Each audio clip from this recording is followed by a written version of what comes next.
Добар ден, почитувани гледачи. Вие сте како и секој понеделник во отворена студија на 1 ТВ. Јас сум Сашо Ордановски, ќе бидам ваш домаќин се до ситните ноќни часови. Се надеваме дека негде ќе успееме да завршиме таму негде после 22, можеби 23 часот.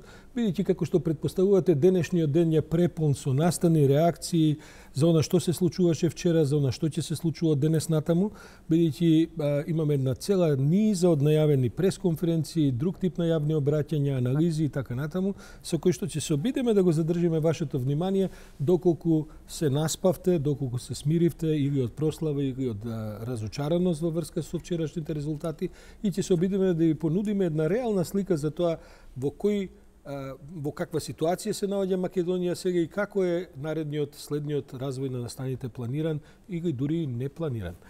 Со мене во првиот половина час од оваа програма ќе бидат моите колеги Христијан Баневски и Кристина Атовска. Добар ден, колеги, кои што вчера беа заедно со целата екипа на 1 телевизија растрчани низ градов по разни локации. Христијан беше во ДИК, ако не се лажем, лоциран. Кристина беше во Александар Палас, каде што имаше коалицијата за своји целодневни, така е, за Европска Македонија. Колеги, да ве прашам, Атовска, прво, каква беше атмосферата ваму каде што бевте? Очигледно имаше поддржување, имаше атмосфера, меѓутоа можам да забележам дека имаше и доза разочарување.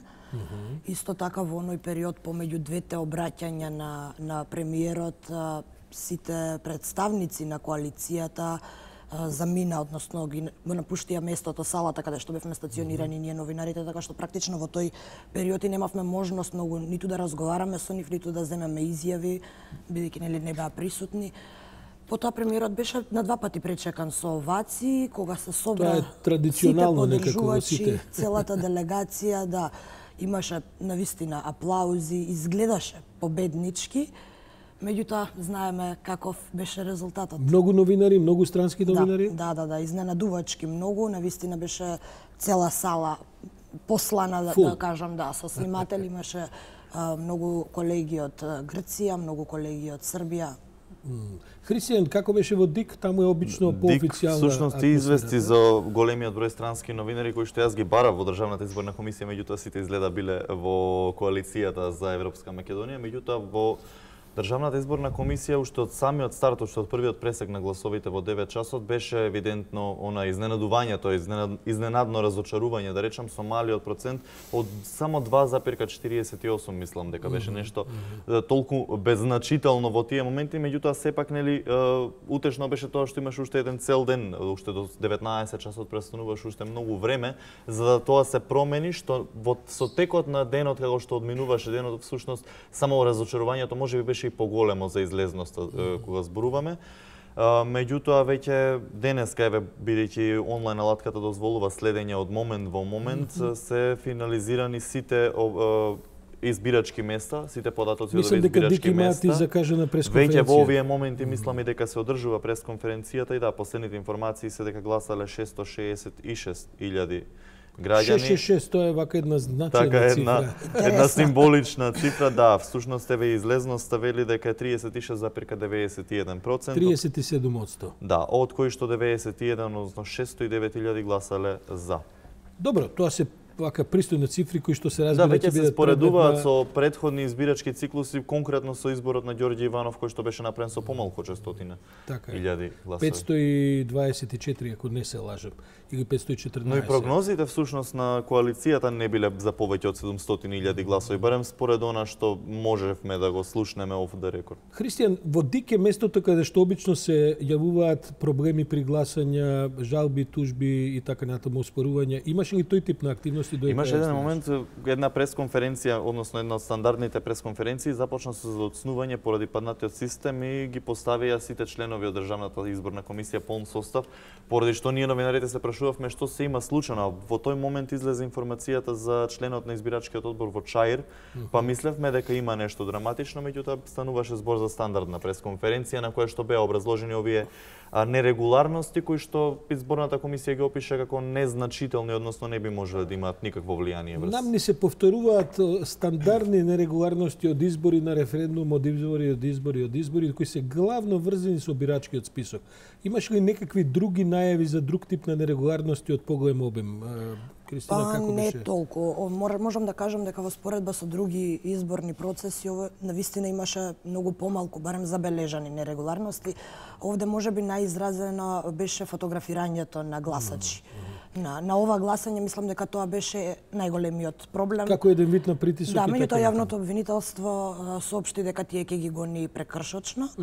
А до сега има само една кривична пријава, тоа е за оној инцидент од изутрината кога нападнале полициски службеници. Да. Кога сме кај избирачкиот список, Државната изборна комисија е преплавена со представки од граѓани кои што не можеле да се најдат во списокот. Како на пример граѓани на тоа докажува една голема можеби незаинтересираност кај поголемиот дел од електоратот, бидејќи нели имаше јавни повици за увид во избирачкиот список и сите овие биле одбиени како неосновани поради тоа што граѓаните навремено не извршиле увид во избирачкиот список, така што не би можеле да знаеме колку тој навистина. Но исто така во модерните демократии постои правило дека ниеден гласач не се враќа. Значи, овде имаше обиди да се смени законот и да се дозволи, дури ако има истечена лична карта, дури ако го нема и избирачкиот список, да му се овозможи со некаков посебен список гласање, кој потоа би се потврдил, бидејќи во земји како Македонија, каде што имате генерален проблем со избирачкиот список, имате стотици, ако не илјадници луѓе кои заради одредени грешки, гајте, ние председателот на највисокото политичко тело во држава, Џафери, не беше во состојба да гласа. И другата крајност, дека во тој избирачки список има и луѓе кои повеќе не се меѓу живите. Така е. Исто знаме во изминатите изборни циклуси имавме и такви случаи. Меѓутоа, знаете, сепак недовербата во институциите се уште голема, бидејќи беа евидентни коментари тако не помине цензусот е полнат кутии. Значи, граѓаните се навикнати на еден начин такво однесување. Се плашам дека и ние помагаме во таа работа, бидејќи како што ќе завршат референдумите и изборите, ние забораваме сите на избирачкиот список, никој не прави никакви прилози, нема никаков притисок од јавноста и потоа чекаме да дојдат 30-40 дена пред изборите. Сега беше поразлична, бидејќи немавме состав на изборната комисија, ова е вонреден состав.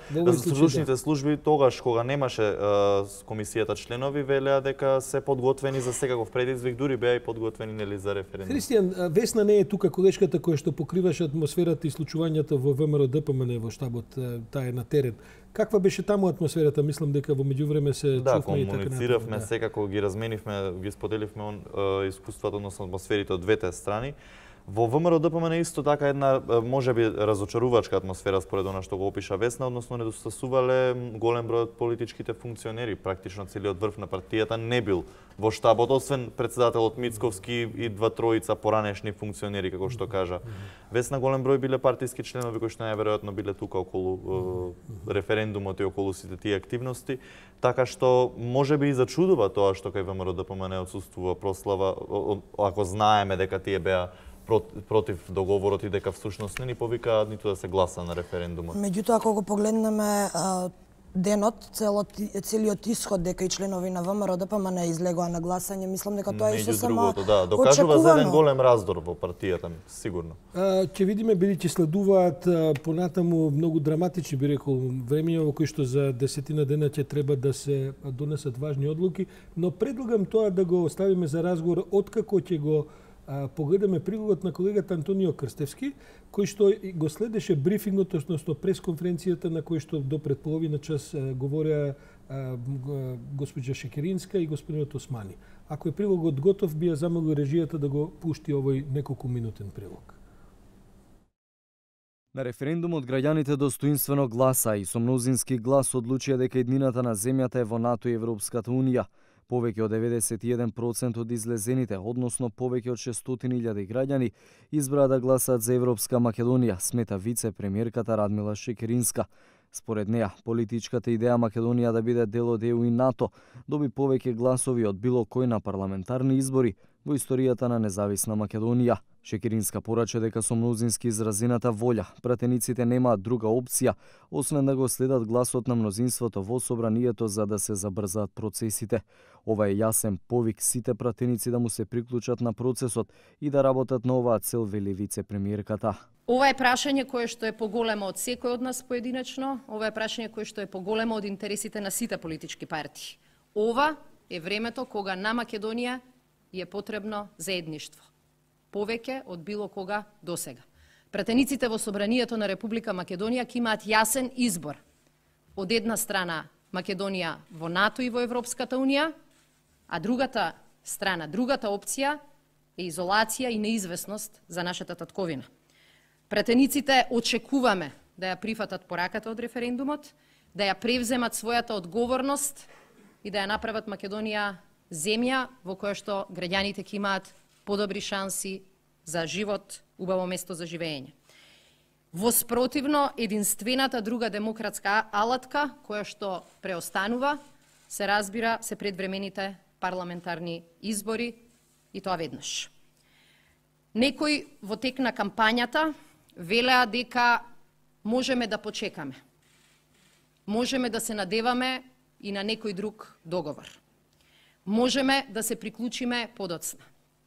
Тоа беа изјави кои што се даваа во кампањата и изјави кои не се точни. Во блиска иднина оваа шанса Македонија нема да ја има. Секое одлагање на историската одлука и историската одговорност ќе не фрли во вител на неизвестност и на немир. До овој момент никој не излезе со алтернатива на членството на Македонија во Европската Унија и во НАТО. Никој не излезе со алтернатива, бидејќи таква реална и добра алтернатива за граѓаните на оваа држава нема. Затоа нашата порака и вчера и денес беше дека е ова време кога мора сите да заиграме на страната на Македонија. Да не си играме со нашата иднина, да не ги коцкаме нашите шанси, туку во овој момент да донесеме одлука која што ќе ја направи Македонија посилна. Огромната поддршка од граѓаните дава потик за продолжување на имплементацијата на договорот со Грција, со конечна цел интеграција на Македонија во европското семејство. Од тоа значи стабилноста, мирот и економскиот просперитет на Македонија, вели вице-премиерот за евроинтеграција Буер Османи. Прашањето на цензусот не е поврзано со прашањето на референдумот, вели тој, потенцирајќи дека единствениот инструмент кој е мерлив се гласачите кои гласаа за или против. Република Македонија имала проблеми со цензусот и при председателските избори, и затоа бевме приморани да го спуштаме на 40%. И на другите избори, бидејќи е техничко-логистичко прашање со кое се мери прашањето на ажурноста на избирачкиот список. Прашањето дали луѓето се во Македонија или надвор од Македонија. Единствениот инструмент со кој што се мери политичката волја за или против договорот, за или против ЕУ и НАТО, е гласачите кои што гласаат за или против. Значи, овој референдум имаше два инструмента. Едниот за утврдување на политичката волја, вториот за утврдување на техничкиот карактер на процесот, на избирачкиот список, на луѓето кои што живеат овде. Ние вчера имавме референдум, наменски референдум, да видиме која е волјата на граѓаните по однос на ЕУ и НАТО со почитување на договорот. 91%. Тоа е најголемото мнозинство кое што е добиено на било кој референдум, било когаш, по однос на едно прашање за или против.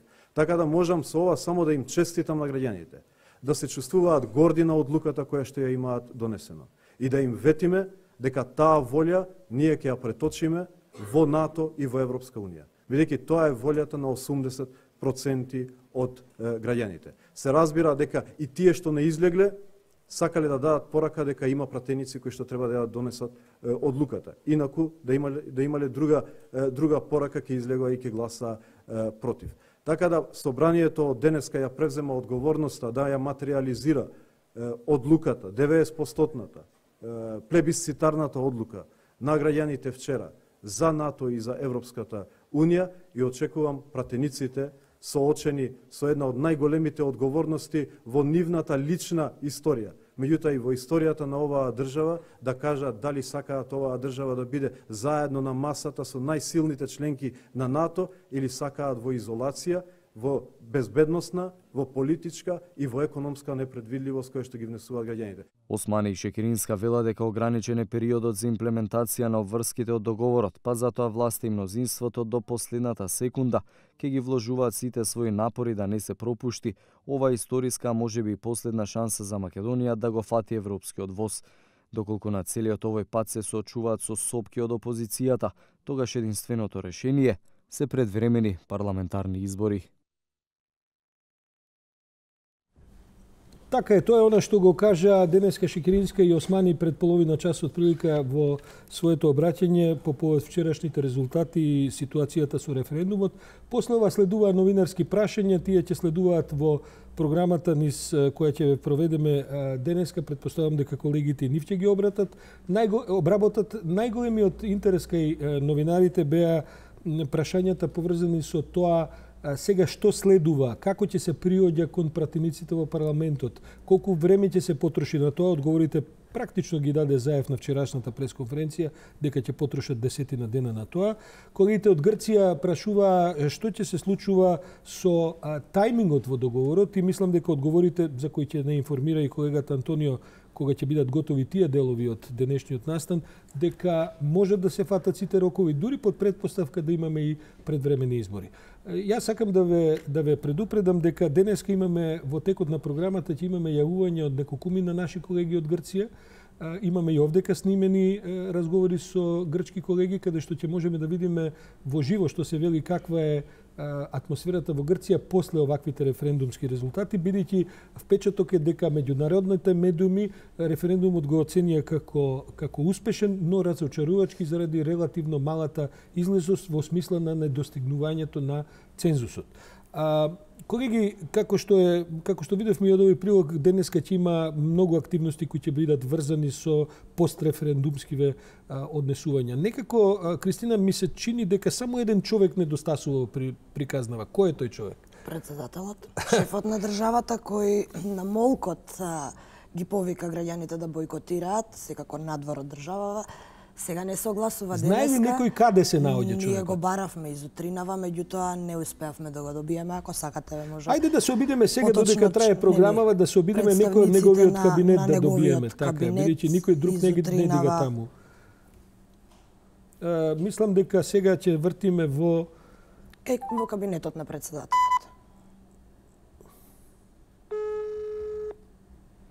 Ние цело утро се обидувавме, можеби сега ќе имаме среќа. Ова е звукот што го добиваме цело утро, меѓутоа никој не крева од другата страна. Да не летаат негдека врз Атлантикот негдека. Тоа не би можеле да предпоставиме. Се надеваме дека не е белки човекот превеган негде. Можеби му треба повеќе време да го искристализира ставот. Ставот, да.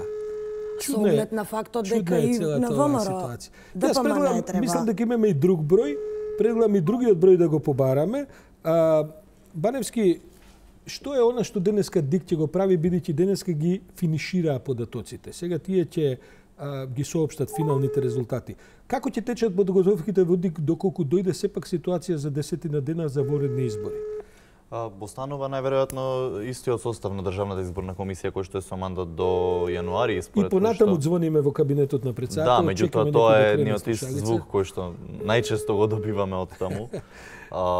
Не само во вакви случаи, ова е дури очекувано. Некогаш за некои многу помали нешта кога бараме одговор е истиот ваков одговор.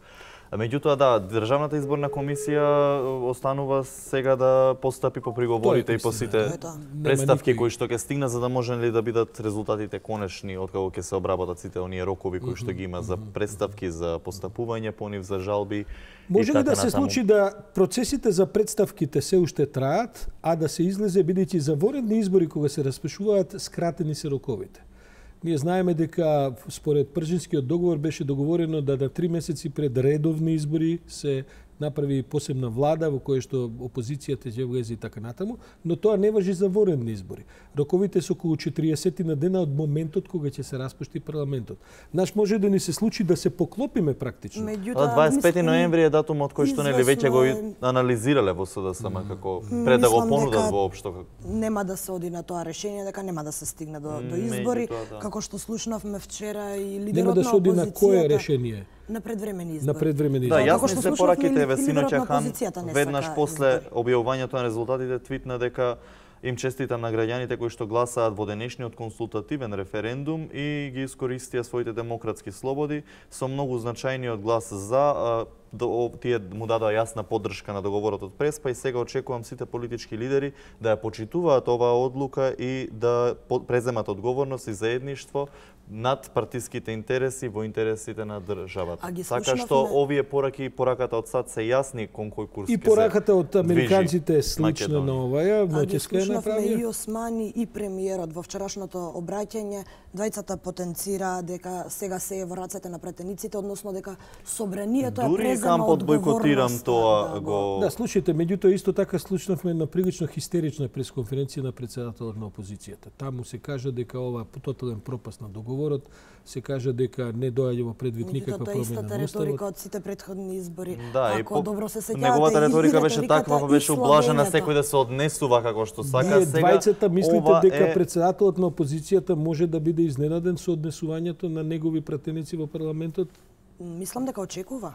Не, само мислам дека ова е еден кец во ракавот, што би рекле, за пазарење, за амнестија до последен момент додека е можно, нели условно речено, доколку сакаш да ти ги дадам пратениците да ги поддржат реформите не е прашање и слични задкулисни. туку е прашање дали ќе одбере да учествува во целиот процес или... Мислам дека одлучи да седи на страна, барем јас така ги перцепирам работите, сметам дека Мицковски сака да се огради со еден ваков став, буквално да крене раце за било што. Да се огради од одговорност најмногу за тоа што... Меѓутоа има сепак она што го потенцираше колегата Баневски, дека сепак има луѓе во ВМРО ДПМН кои ќе го напуштат тој став. Морам да ви кажам дека ние од изутринава, јас го барав Христијан Мицковски да биде гостин на нашата програма. Не ни е прв пат, би рекол дека може би мене ми е четврти пат како не одбива, иако гледам дека наоѓа прилика да гостува на речиси сите други телевизии, но денеска ние ќе имаме овдека еден стримлайн од разноразни ВМРО-вци кои што ќе ни гостуваат низ програмата.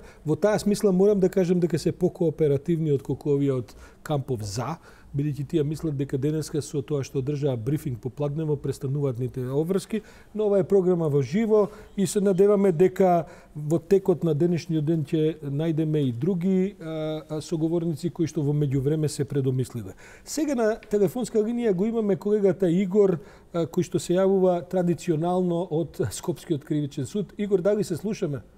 Да, Орданевски имаме комуникација. Предпоставам дека и денеска таа планинарска колона по скалите на Кривичниот суд и понатаму тече. Што се случува денеска, бидејќи овдека веќе разговараме за можности за амнестија, пазарање и така натаму. Што работи судот по тоа прашање? Така, денеска во Кривичниот суд конкретно по предметите на специјалното јавно обвинителство има две судења, односно едното заврши разбојната постапка Титаник против екс-министерката за внатрешни работи Гордана Јанкуловска, се сослуша и последниот сведок вработен во МАК Автостара, на одбраната му беше одбиено да сведочи техничар, одреден техничар кој